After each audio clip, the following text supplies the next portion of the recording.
रविवार को जिस पुस्तक का विमोचन किया वो पुस्तक बीते दिनों के हालात का आकलन, समीक्षा करने के साथ ही भविष्य का आकलन कर रही है। जो स्थिति हम बीते दिनों देख चुके हैं, आगे आने वाले समय में किस तरह की सावधानियां बरतनी चाहिए ताकि उस संकट के दौर से हमें फिर गुजरना ना पड़े।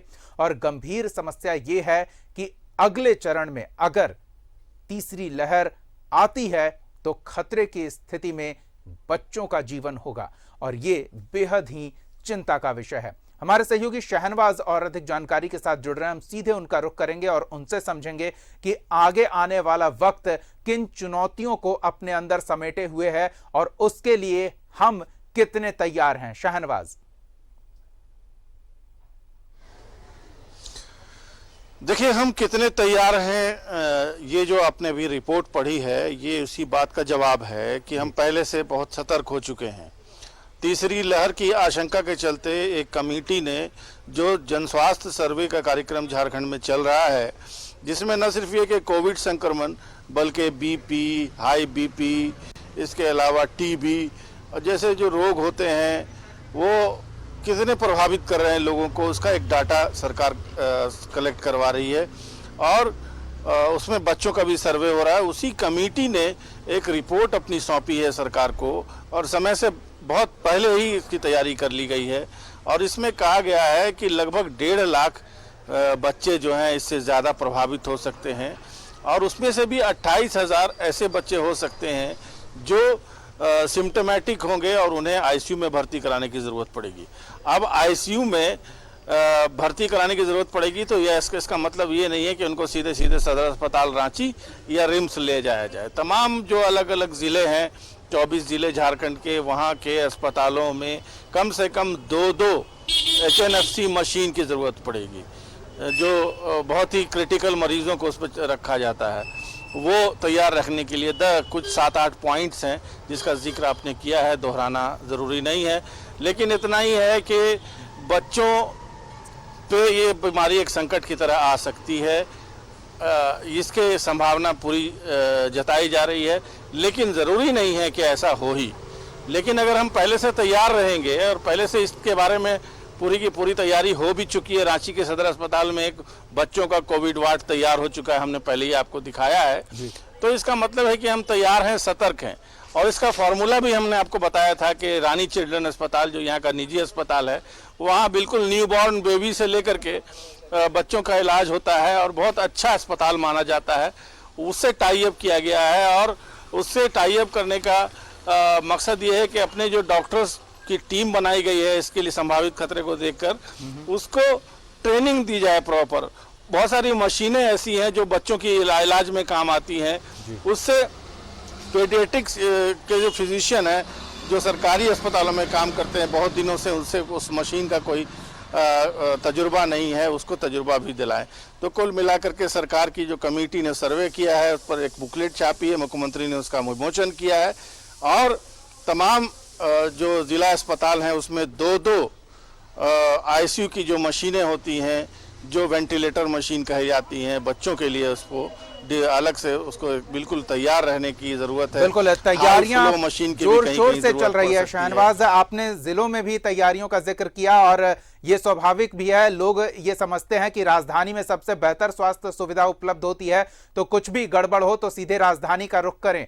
लेकिन जो बड़ी संख्या में संक्रमित निकल रहे थे, सामने आ रहे थे, उसके बाद राजधानी का ऐसे लोग रुख कर रहे थे और राजधानी में स्वास्थ्य सेवा पर काफी दबाव हो गया था और ये फिर से न दोहराया जाए, इस तरह की चूक ना हो, अतिरिक्त दबाव किसी एक जिले पर ना हो, इसके लिए पहल हो रहा है। जमशेदपुर का रुख कर लेते हैं, हमारे संवाददाता प्रभात जुड़े हुए हैं। प्रभात, दूसरी लहर के दौरान हमने जो विषम परिस्थितियों का सामना किया उससे हमने सीख ली और स्वास्थ्य सुविधाओं में काफी बढ़ोतरी की, लेकिन अब तीसरे लहर की आशंका बनी हुई है और डेंजर जोन में छोटे छोटे बच्चे हैं, तो उस हिसाब से तैयारियां की जा रही है। जमशेदपुर में किस तरह की तैयारी है, जानना चाहेंगे आपसे।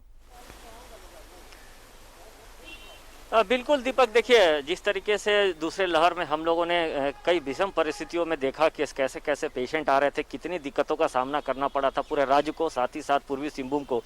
हालांकि राज्य के मुख्यमंत्री और स्वास्थ्य मंत्री ने काफ़ी तैयारी कर रखी है और अभी से जो तीसरी लहर आने वाली है, ये जो अनुमान लगाया जा रहा है कि 7 लाख से ज़्यादा बच्चे इसमें प्रभावित हो सकते हैं, तो उसको लेकर पूर्वी सिंहभूम में अगर हम बोले कि प्राइवेट अस्पताल में बोले तो टाटा स्टील का जो TMH अस्पताल है वो पहले से तैयारी कर रखा है, करीब 200 से 250 बेड बच्चों के लिए स्पेशली तैयार करके रखा, क्योंकि चिल्ड्रन वर्ल्ड ऑलरेडी वहाँ पे है पहले से ही है और उसको ऑक्सीजन युक्त किया जा रहा है ताकि जो तीसरा लहर आएगा जो बच्चों प्रभावित हो गए उसको लेकर तैयारी कर लिए।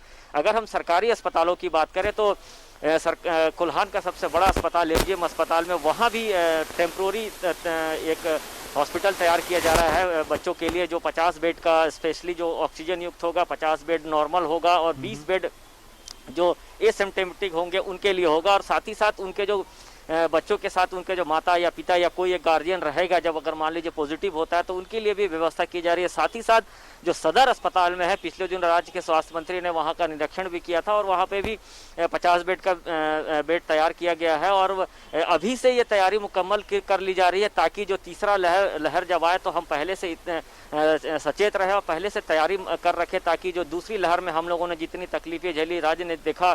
हालांकि राज्य के मुख्यमंत्री स्वास्थ्य मंत्री ने काफ़ी बेहतर काम किया इस क्षेत्र में, लेकिन इसके लिए अभी से ही सारे जिलों में देखिए कल भी एक बैठक हुई और कई जिलों में ऑक्सीजन युद्ध बेड की उद्घाटन भी किया गया, प्लांट के भी उद्घाटन किया गया। तो ये तैयारी पूरा मुकम्मल कर लिया जा रहा है जो तीसरा वेव आएगा, ताकि हम उतने ज़्यादा प्रभावित ना हो जितने दूसरे वेव में लोग की जाने गए, जितने लोग आपादापी में रहे ऑक्सीजन सिलेंडर के लिए, बेड के लिए, जितने मारा मारी हो रही थी, वो उस स्थिति उत्पन्न ना हो, उसको लेकर पूरी तैयारी कर ली गई है। और MGM अस्पताल में मैंने बताया कि अभी से तैयारी कर ली गई है और संभवतः 5 से 7 दिन के अंदर ये बेड बनकर तैयार हो जाएगा। और अगर पॉजिटिव बच्चे जो अभी से मिलने चालू हो गए, जो TMH में कई ऐसे बच्चे हैं जिनका इलाज चल रहा है, और अगर ऐसा परिस्थिति उत्पन्न होती है तो उसके लिए व्यवस्था की जाए ताकि वो बच्चे का इलाज हो सके। और दवाइयाँ के लिए भी व्यवस्था की गई है। और जैसे मैंने पिछले दिनों एक खबर भी भेजी थी, MGM के अधीक्षक जो उपाधीक्षक है उन्होंने कहा था कि हमने तैयारी कर रखी है और हमें जो आवंटन है वो भी मिल गया है। साथ ही साथ जो ICU बेड हो या फिर ऑक्सीजन यूनिट बेड हो,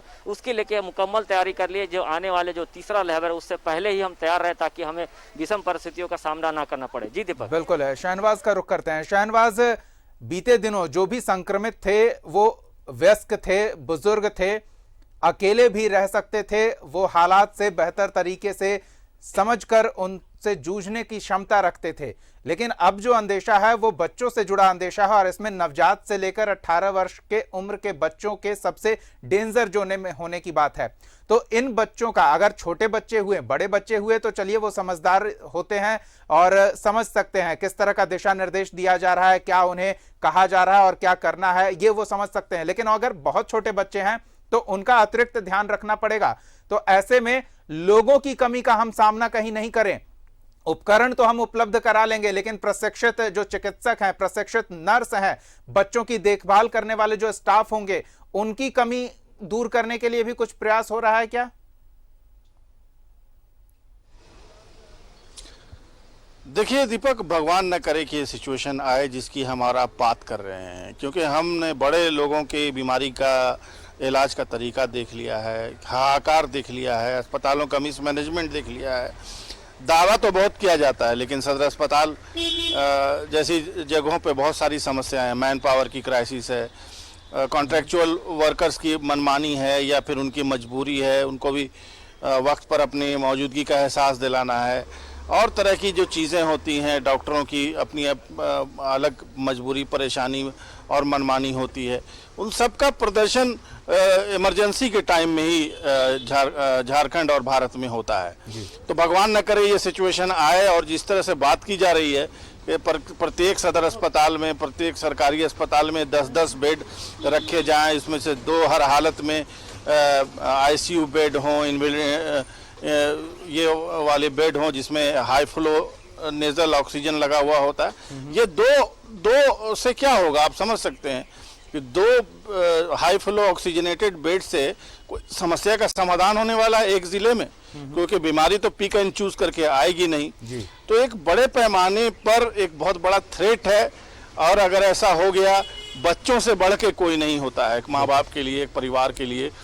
बच्चों को अगर कुछ हो गया तो एक तरह का बहुत बड़ा हंगामा हो जाएगा, और अगर उसके इलाज में लापरवाही हुई तो अस्पतालों में मारपीट की नौबत आ सकती है। क्योंकि वो कोई बर्दाश्त नहीं करेगा कि बच्चों की देख रेख। अब रहा सवाल रेमडेसिविर इंजेक्शन हो, फिर बाद में ज़रूरी दवाएं हो, ये सारी चीज़ों का प्रबंध करना पड़ेगा। और जो सरकारी व्यवस्था है उससे ये चीज़ें संभलने वाली नहीं है, मुझे पता है, क्योंकि 10 बेड से कुछ नहीं होने वाला है। फिर निजी अस्पतालों की आपने मनमानी पहले ही देख रखी है, किस तरह से उन लोगों ने लोगों की उगाही की है, और बच्चों का अगर मामला हो तो फिर उसमें उगाही और कई गुना बढ़ जाती है। तो कुल मिला के प्रार्थना करनी चाहिए कि सिचुएशन आए नहीं, क्योंकि अभी तक बच्चे जो हैं वो वैक्सीनेटेड भी नहीं हुए हैं। सबसे ज़्यादा अनकवर्ड और कहिए तो जो सिचुएशन प्रोन होता है, खतरे में जिसको कह सकते हैं, वो बच्चे ही हैं। अभी तक बिल्कुल अनकवर्ड हैं, बिल्कुल वर्जिन हैं। तो ये सिचुएशन ना आए, हम इसी की कल्पना करें। लेकिन जो सरकार की रिपोर्ट है और 10-10 बेड की तैयारी का जहाँ तक मामला है, उसको और बढ़ाना पड़ेगा, सिंसियरिटी और बढ़नी जिस चाहिए। हिसाब से आकलन किया जा रहा है उस हिसाब से व्यवस्था पर्याप्त है ये नहीं कहा जा सकता साफ तौर पर, क्योंकि आकलन हजारों की संख्या में बच्चों के संक्रमित होने का किया जा रहा है और हजारों की संख्या में बच्चों के आपात स्थिति में चिकित्सकीय सुविधा मुहैया कराने लायक प्रबंध अब तक तो नहीं हो पाया है। तैयारियां हालांकि लगातार जारी है।